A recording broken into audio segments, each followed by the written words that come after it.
नमस्कार। आज हम जो टॉपिक डील करेंगे वो एड्स है। उसमें सबसे पहले हम वायरस के बारे में बात कर रहे हैं। उसको हम HIV वायरस कहते हैं। मैं doctor Prakash Chandra Sharma, department of zoology, सम्राट पृथ्वीराज चौहान, गवर्नमेंट कॉलेज अजमेर। तो HIV वायरस, जिसको हम ह्यूमन इम्यूनोडेफिशिएंसी वायरस कह रहे हैं, ये पॉजिटिव सेंस RNA वायरस है, डिप्लॉयड है, नॉन सेगमेंटेड। ये रेट्रोवायरस फैमिली का लेंटी वायरस है। याद रखिए, ये कैंसर कोज नहीं करता, नॉन ऑन्कोजेनिक है। तो जो HIV वायरियन जो है सिंगल, उसके अंदर हम देखें तो वहां पर आपको इनवेलप्ड ट्रंकेटेड कॉनिकल शेप का कैप्सिड दिखाएगा, दिखाई देगा। ये टाइप डी रेट्रोवायरस है। ये वहां आपको यहाँ पर 2 कॉपी सिंगल स्ट्रैंडेड RNA के दिखाई देंगी, जो पॉजिटिव सेंस का है। इसके अलावा इसमें आपको RNA डिपेंडेंट DNA पॉलीमरेज मिलेगा, जो कि रिवर्स ट्रांसक्रिप्टेज है। इंटीग्रेज होगा इसमें और प्रोटीएज होगा। ये एक वायरियन का ये स्ट्रक्चर है।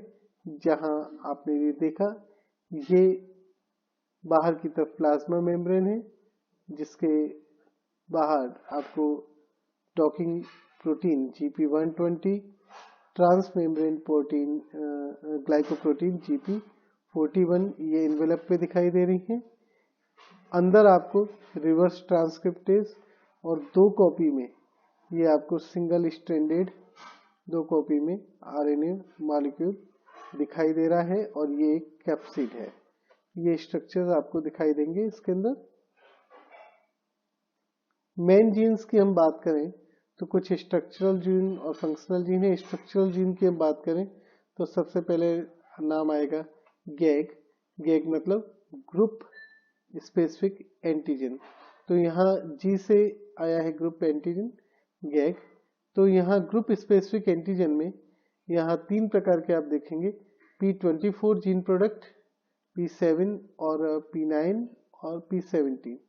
P24 जो है जीन प्रोडक्ट प्रोटीन है, ये कैप्सिड प्रोटीन फॉर्म करता है। P7 और P9 का जो उत्पाद है वो है कोर न्यूक्लियोकैप्सिड प्रोटीन, और P17 का उत्पाद है मैट्रिक्स प्रोटीन, जो कि इन्वेलप को स्टेबलाइज कर रहे हैं। जैसा कि आपने डायग्राम में भी देखा था, इन्वेलप के जस्ट नीचे की तरफ मैट्रिक्स प्रोटीन थी। सेकंड स्ट्रक्चरल जीन है जो कि पॉल कहलाता है। ये पॉलीमराइजेशन से आया है टर्म।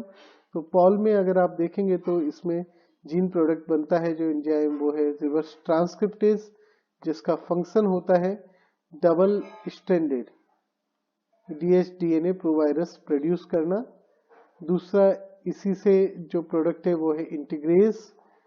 इंटीग्रेज प्रोवायरस का जो dsDNA है उसको इंटीग्रेट करता है होस्ट के DNA में। और तीसरा है प्रोटीएज, जो पॉलीप्रोटीन्स को क्लीव करता है। थर्ड जो स्ट्रक्चरल जीन है that is called ENV gene. ENV जो आया है वो आया है इन्वेलप से। तो ये इन्वेलप से रिलेटेड यहाँ पर आपको जीन प्रोडक्ट देखने को मिलेंगे। पहला जीन प्रोडक्ट है GP120, जो आपने बाहर की तरफ देखा था, डॉक्ड ग्लाइकोप्रोटीन। ये सरफेस प्रोटीन है जो कि CD4 से बाइंड करता है होस्ट सेल के, और रिस्पॉन्सिबल है ट्रोपिज्म के लिए। यहीं पर आपको ज्यादा डायरेक्टिक ड्रिफ्ट भी देखने को मिलेगा। GP41 ट्रांस मेम्ब्रेन प्रोटीन है जो कि सेल फ्यूजन में काम आता है। इसके अलावा कुछ रेगुलेटरी जीन्स इसमें आपको देखने को मिलेंगे। One is LTR, long terminal repeat. LTR का मतलब है लॉन्ग टर्मिनल रिपीट। U3 और U5 DNA long terminal repeat, इनका काम है integration and viral gene expression. दूसरा जो जीन है TET से आया है। TET का मतलब है ट्रांस एक्टिवेटर प्रोटीन। तो ट्रांस एक्टिवेटर प्रोटीन का जो फंक्शन है, trans activator of transcription, up regulation, transcription को बढ़ाना।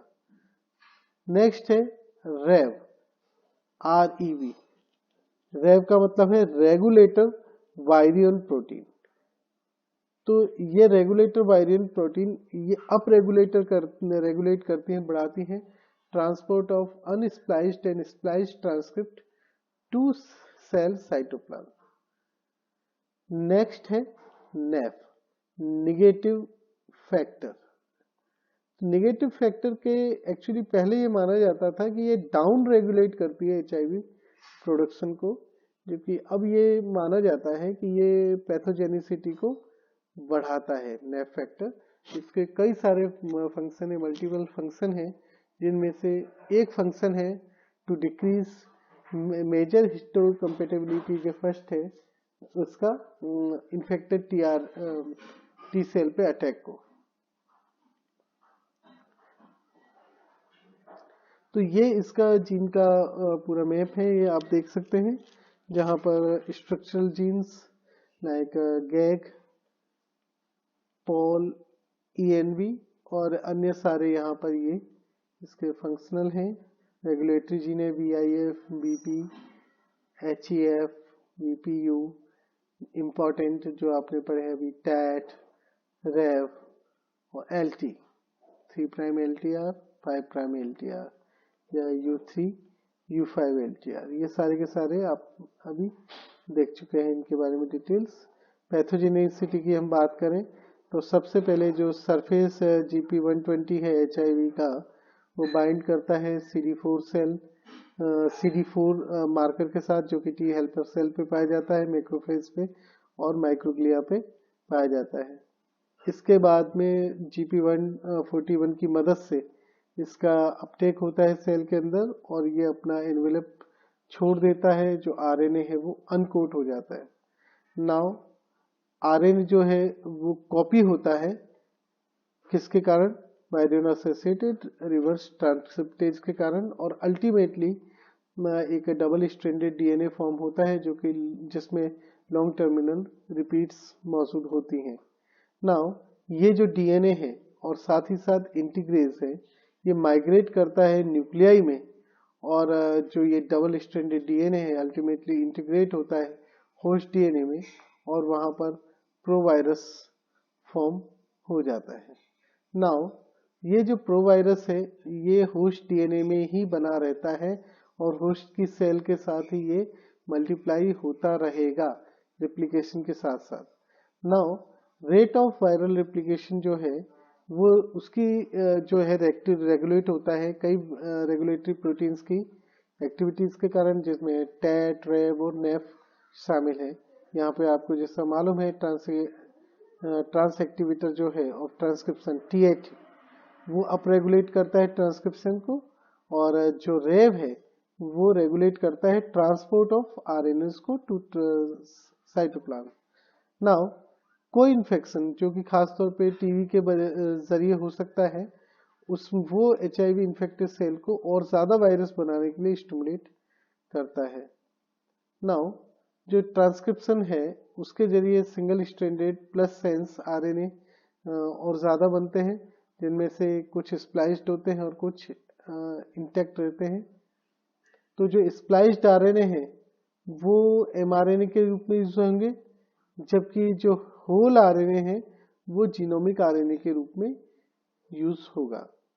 नाउ ट्रांसलेशन की प्रक्रिया होती है और ट्रांसलेशन में वायरस स्पेसिफिक प्रोटीन्स बनते हैं, जिनमें से कुछ पॉलीप्रोटीन्स होते हैं जो कि HIV प्रोटीएज के जरिए क्लीव कर दिए जाते हैं। अल्टीमेटली इसकी असेंबली होती है और फिर रिलीज होता है वायरस का। इसकी लाइफ को अगर हम देखें तो इस चार्ट के माध्यम से समझ सकते हैं कि ये HIV वायरन जो है जिसमें 2 कॉपी RNA जीनोम की है, वो CD4 सेल के जरिए अल्टीमेटली CD41 के माध्यम से GP41 के माध्यम से जो सेल फ्यूजन हो रहा है, अनकोटिंग हो रही है रिवर्स ट्रांसक्रिप्टेज के जरिए, ये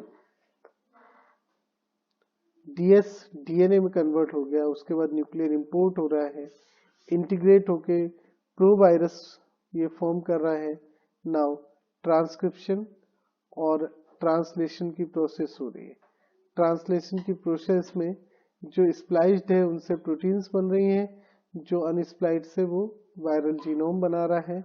अल्टीमेटली उनकी प्रोसेसिंग और असेंबली हो रही है और बडिंग के माध्यम से ये अगेन रिलीज हो रहा है। तो ये पूरी प्रक्रिया है जिससे HIV इन्फेक्शन कॉज करता है। तो यहाँ हमने HIV जो है उसकी लाइफ साइकिल के बारे में समझा। नेक्स्ट टर्न पे हम इसके बाकी डिटेल्स के बारे में ध्यान रखेंगे। धन्यवाद।